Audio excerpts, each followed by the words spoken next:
NBA offseason would still look strong despite Fred VanVleet injury.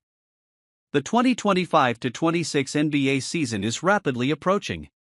With 5 teams, the New York Knicks, Brooklyn Nets, Philadelphia 76ers, Phoenix Suns and New Orleans Pelicans reporting for training camps this week, it's time to put a bow on the offseason.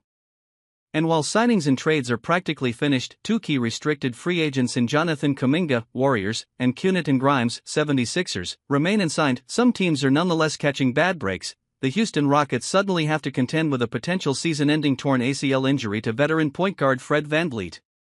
1 week ago, or even 1 day ago, Houston's case as the unquestioned winners of the offseason was secure. The Rockets landed the biggest star available, Kevin Durant, in a trade with the Phoenix Suns. Houston also signed a key 3-and-D forward in Dorian Finney-Smith and bolstered its depth with the signings of Josh Okogie and Clint Capella. Trading away Michael Porter Jr. for Cameron Johnson should make Denver's pick-and-roll game far more effective. Johnson can handle and dish the ball, and this should create more opportunities for Jamal Murray.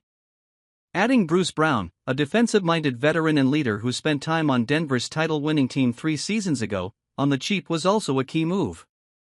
Losing Kyrie Irving late in the regular season to a torn anterior cruciate ligament was a big blow, but no team was luckier in the draft lottery than the Mavericks, who secured the number 1 overall pick, despite having just 1.8% of getting the pick. With it, they drafted Cooper Flagg, who has the potential to blossom into a franchise-altering player for years to come. Salah deftly moved down in the draft and acquired an unprotected first-round pick from the Pelicans, and he acquired stretch center Kristaps Porzingis at a discount because Boston needed to trim its luxury tax payments. Salah also bolstered Atlanta's shooting with the signing of Luke Kennard and wing defense with the sign-and-trade of Nickeil Alexander-Walker. As of Tuesday morning, the Warriors have not received clarity concerning Jonathan Kuminga's status with the team. A restricted free agent, the two sides have been at odds on what a viable long-term contract may look like, so Golden State's offseason has been in a holding pattern.